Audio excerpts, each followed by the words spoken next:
Halo teman-teman semua, apa kabarnya?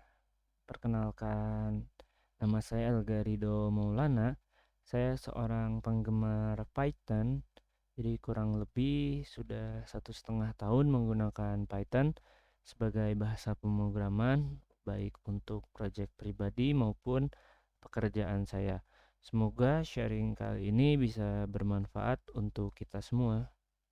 Oke, mari kita mulai dari sejarah Python. Python itu dikembangkan dan dibuat oleh Guido van Rossum. Tujuannya ingin membuat bahasa pemrograman yang mudah dipahami. Guido van Rossum sebelumnya menggunakan bahasa yang mudah dipahami namanya ABC Programming Language, tetapi dia melihat masih terdapat kekurangan-kekurangan dari bahasa pemrograman ini. Nah, makanya dia mengembangkan Python di mana hal-hal yang positif dari ABC Programming Language masih tetap digunakan di Python, tapi kekurangan-kekurangannya dihandle di Python ini gitu. Python dikembangkan oleh Guido van Rossum sudah dari sekitar 1985-an, tapi versi 0.9-nya dia dikeluarkan pada bulan Februari 1991. Seperti itu. Nah, ini juga ada hal menarik yang mau saya jelaskan. Jadi di sini versioning dari sebuah produk teknologi biasanya menggunakan semantic versioning. Nah, ini 0 yang pertama ini disebut major version, terus yang 9 ini disebut minor version, dan yang 0 terakhir ini disebut patch version. Jadi kayak gimana perbedaannya? Kalau misalkan uh, ada perubahan-perubahan yang sangat signifikan. Nah, biasanya perubahannya itu berubah jadi versi yang major versionnya. Misalkan kalau ada dari 0, ada perubahan yang signifikan banget, nah itu berubah jadi versi satu gitu major versionnya. Nah, tapi kalau untuk minor version itu ya perubahan-perubahan sedikit aja gitu, nggak terlalu banyak berpengaruh. Tapi kalau untuk patch version ini biasanya versi yang sama tapi ada bugs gitu ditemukan di versi itu. Nah, kemudian bugsnya ini diperbaiki. Nah, maka patch versionnya berubah seperti itu. Nah, ini versi nolnya, major version yang ke nolnya itu keluar di Februari 1991. Dari versi 0.9 ke major version 1.0 itu selang 3 tahun. Di keluarnya versi 1.0 itu Januari 1994. Terus dari versi 1.0 ke versi 2.0 ini cukup lama, jadi selang 6 tahun di Oktober 2000. Nah, versi 2 ini merupakan versi Python yang bisa dibilang cukup spesial karena ini yang versi yang mengangkat nama Python gitu. Jadi banyak aplikasi-aplikasi yang dibangun menggunakan versi 2.0. Kemudian dari versi 2.0 ke 3.0 juga cukup lama gitu. Jadi 8 tahun 3.0 keluar di tahun 2008. Nah, untuk sampai sekarang juga major versionnya masih 3.0, tapi untuk minor versionnya di titik 9 dan patch versionnya yang terbaru itu di titik 1. Jadi Python version yang paling terbaru itu 3.9.1 kalau sekarang ya, sampai video ini dibuat seperti itu. Nah, tapi sayangnya nih yang versi 2.0 dia udah nggak akan disupport di akhir sampai akhir tahun 2020. Jadi sekarang udah 2021 ya sebenarnya.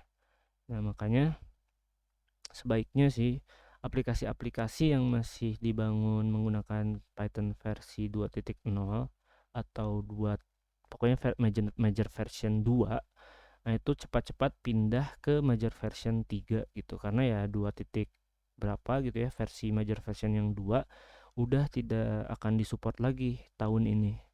Seperti itu.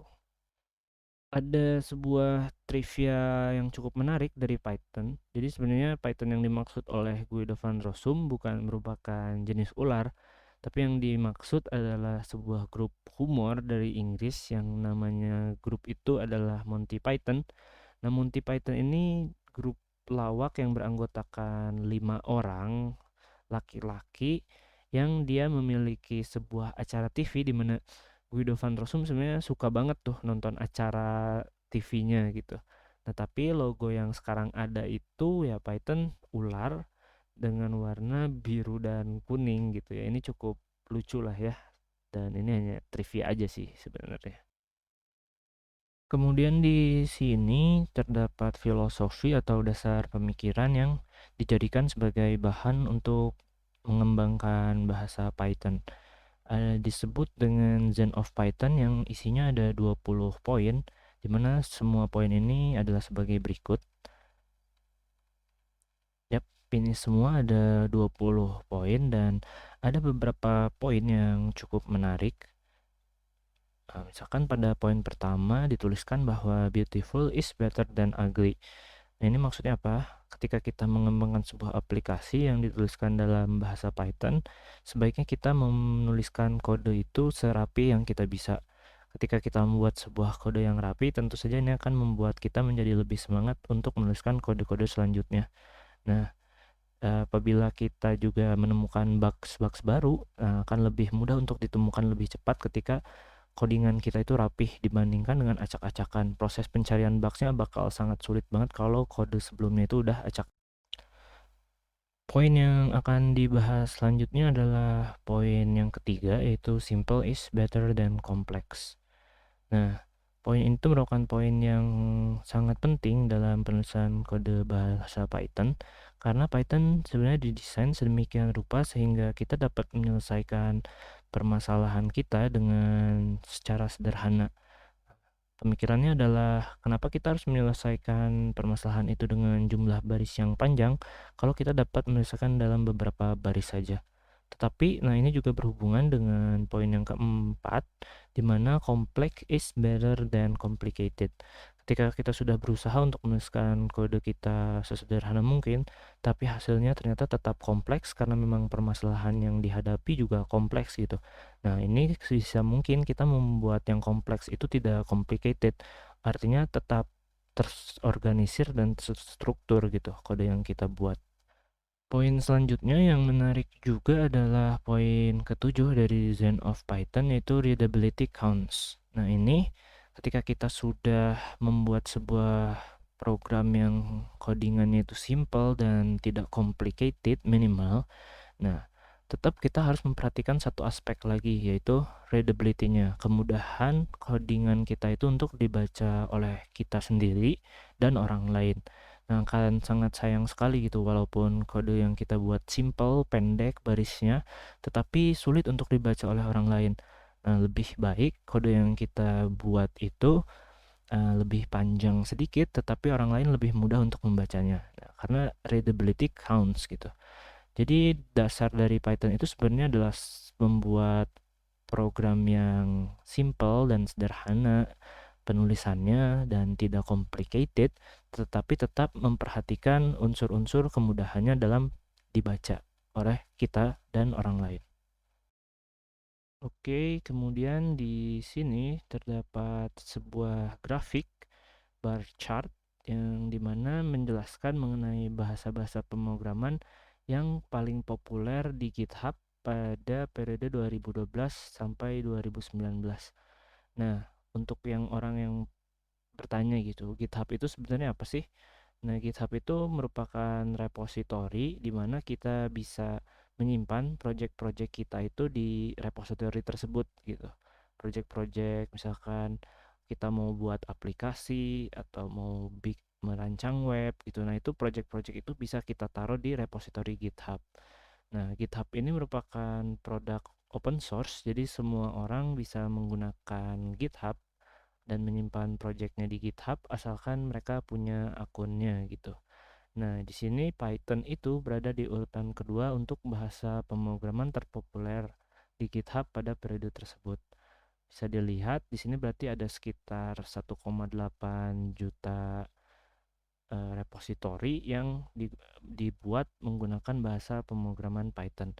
Nah, untuk bahasa-bahasa lainnya mungkin yang paling pertama yang paling banyak itu adalah JavaScript, karena memang JavaScript itu emang banyak digunakan untuk pengembangan website gitu. Bahasa utamanya pasti menggunakan JavaScript, dan kita tahu sendiri bahwa zaman sekarang gitu perusahaan-perusahaan baik perusahaan yang kecil, menengah, dan besar ya untuk menunjukkan eksistensinya mereka lewat website juga gitu. Nah, untuk bahasa-bahasa lainnya misalkan ada Java, C Crash, HTML, C++, dan lain-lain. Nah, tapi di sini bisa dilihat bahwa Python itu populer kok. Jadi kalau misalkan kita mau belajar Python, itu adalah hal yang benar banget karena ketika suatu bahasa pemrograman itu populer, nanti kita bisa lebih gampang gitu untuk mempelajarinya karena ya project-projectnya itu udah banyak yang dibuat menggunakan bahasa Python. Nah, ini juga sama dan menunjukkan bahwa Python merupakan bahasa pemrograman yang terpopuler, paling populer di dunia berdasarkan tren untuk tutorial bahasa pemrograman di Statista. Nah, ini riset yang dilakukan Statista. Jadi tren pencarian mengenai bahasa pemrograman itu ya Python yang paling utama gitu. Nah, jadi kalau kita misalkan baru mulai mempelajari Python, jangan takut untuk kalau misalkan ada masalah, kita cari di internet. Nah, biasanya pasti ada jawabannya karena ya sangat populer banget Python dan pasti banyak orang-orang yang membuat tutorialnya gitu istilahnya. Di sini ada perbandingan antara bahasa pemrograman C, Java, sama Python untuk pembuatan aplikasi Hello World gitu untuk menampilkan Hello World. Nah, di sini bisa kita lihat deh yang paling sederhana dalam penulisannya dan barisnya paling pendek memang Python gitu. Ini cuma satu baris doang lah istilahnya. Dan untuk Java sendiri, misalkan itu harus dibungkus ke dalam suatu kelas, kemudian dia harus dimasukin juga ke dalam eh, fungsi dan harus ada argumennya dijelaskan juga di sini baru bisa di print hello world-nya. Untuk C juga ini harus dibungkus ke dalam suatu fungsi dan baru bisa ditampilkan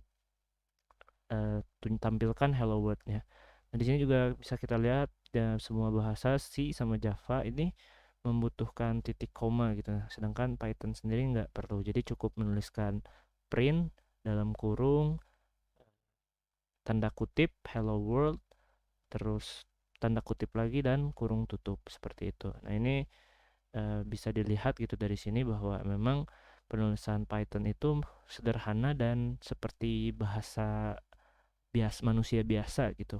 Jadi mudah untuk dipahami banget. Di sini ada beberapa keunggulan dari bahasa pemrograman Python. Coba kita bahas satu-satu gitu. Di sini dia itu free dan easy to use, jadi gratis dan mudah untuk digunakan. Python bersifat open source, artinya ya fitur-fitur dari Python itu kita bisa menggunakannya tanpa harus bayar gitu. Dan apabila kita ingin berkontribusi ketika kita ada gagasan untuk mengembangkan Python, ya kita bisa aja melakukannya. Dan dia juga easy to use. Jadi bahasa Python itu sebenarnya dirancang sedemikian rupa sehingga mirip dengan bahasa manusia, sehingga mudah digunakan dan mudah dipelajari gitu. Nah, ini juga yang menyebabkan bahasa Python itu fast ketika untuk the development. Jadi cepat kita untuk melakukan development karena bahasanya yang mudah dan penulisannya yang simple gitu.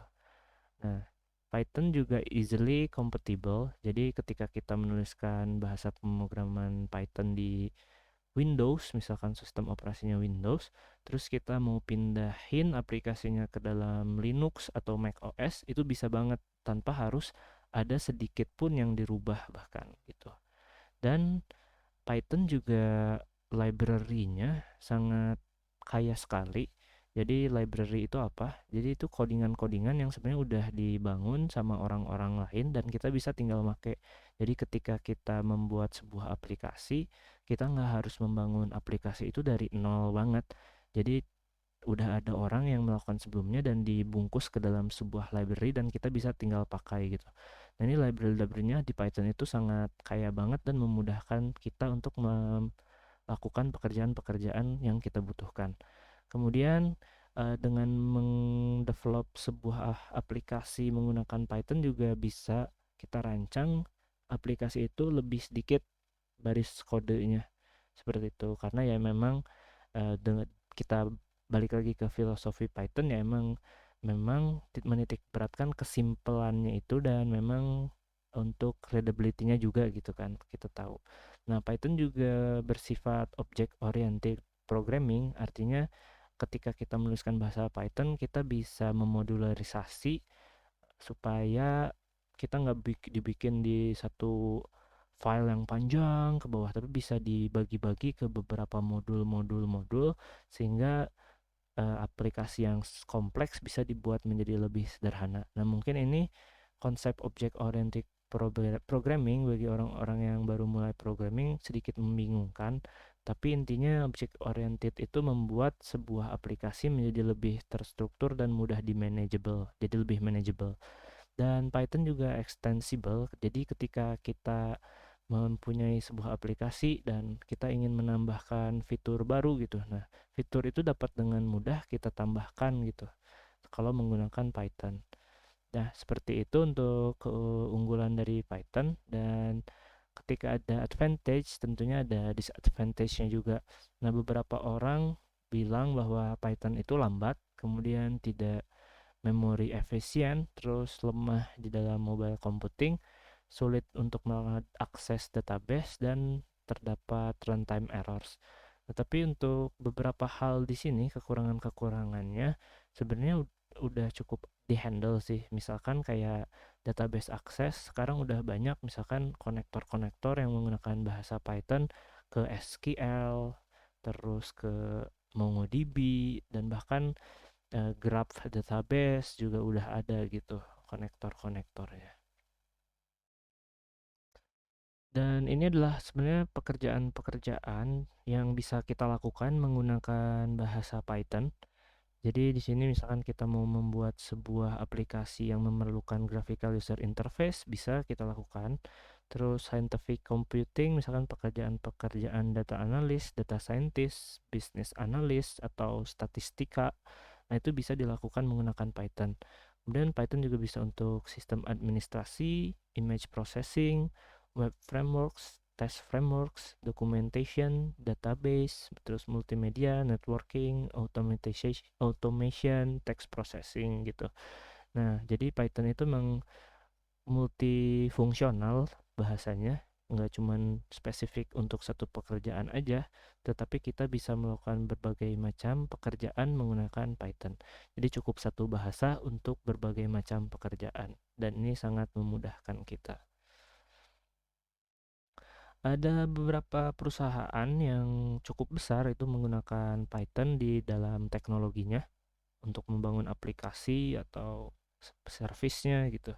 Nah, ini misalkan di sini ada Uber, ada Netflix, ada Spotify, Instagram, terus Dropbox, Google, Pinterest, Reddit, terus ada juga Udemy, ada 9gag, terus PayPal, ada Tinder, terus ada juga Accenture. Nah, banyak pokoknya perusahaan-perusahaan yang besar ternyata menggunakan Python juga dalam teknologinya. Nah, ini mungkin karena memang banyak juga ya human resource yang bisa menggunakan Python karena Python mudah untuk dipelajari gitu. Jadi ketika sebuah perusahaan membutuhkan resource, ya bisa terpenuhi dengan mudah gitu. Nah, ini kan pasti berbeda kalau misalkan suatu bahasa itu jarang digunakan gitu ya. Perusahaan juga jadi lebih males gitu untuk nyari resource-nya. Oke, di sini saya mau menjelaskan mengenai library-library yang ada di Python gitu. Ini yang untuk data science. Jadi dari hulu ke hilir, data science itu bisa banget menggunakan Python. Misalkan untuk data processing, kita bisa gunakan NumPy, ada SciPy, ada Pandas gitu. Dan untuk data visualization bisa menggunakan MATLAB, Seaborn. Kalau misalkan kita pengen membuat visualisasi yang lebih interaktif bisa pakai Plotly dan Bokeh. Nah, untuk data modeling misalkan kita menggunakan machine learning, menggunakan scikit-learn. Kalau misalkan kita tertarik untuk membangun model deep learning, kita bisa pakai Keras, TensorFlow, PyTorch. Kemudian kita membutuhkan data dari website, misalkan kita bisa menggunakan Python package juga yang namanya Beautiful Soup sama Scrappy. Kemudian ketika kita ingin membuat sebuah REST API, kita bisa menggunakan framework seperti Flask, Django, terus package Fast API.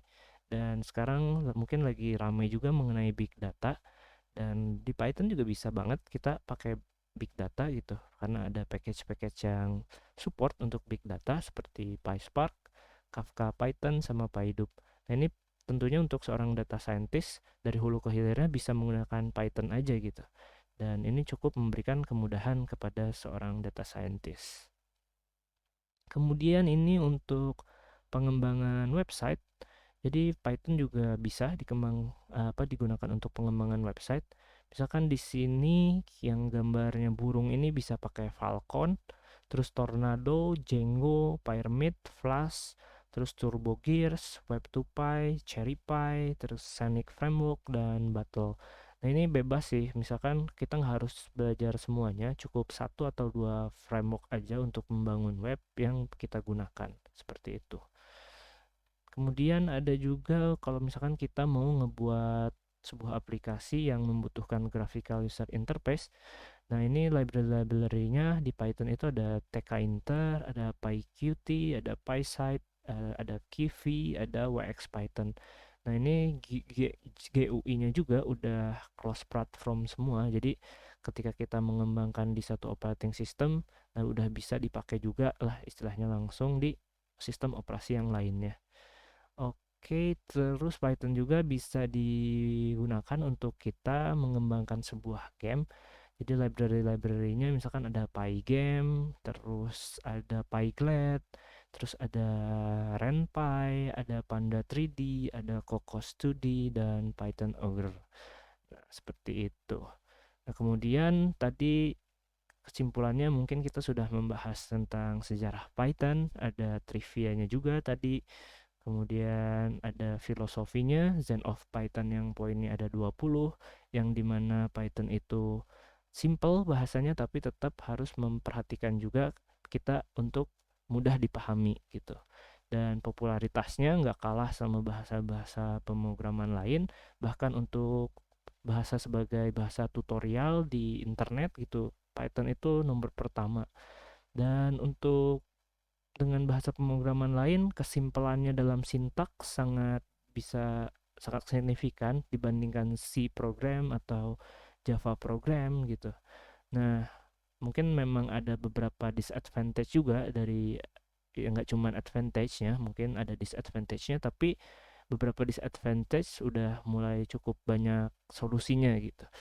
Dan pekerjaan yang dapat dilakukan dengan Python banyak banget, karena Python adalah bahasa yang multifungsional. Kemudian ada package-package Python, jadi kita bisa mengembangkan untuk program data science bisa pakai Python. Terus kita pengen ngebangun sebuah web, kita bisa pakai Python. Bahkan kita mau ngebangun game juga kita bisa pakai Python gitu. Dan jadi apa kalian tertarik untuk mempelajari Python? Nah, kalau misalkan kalian tertarik, berarti sukses nih saya membuat video ini. Tapi kalau misalkan kalian belum tertarik, ya mungkin kalian mau mempelajari bahasa-bahasa pemrograman lain, ya itu adalah pilihan kalian.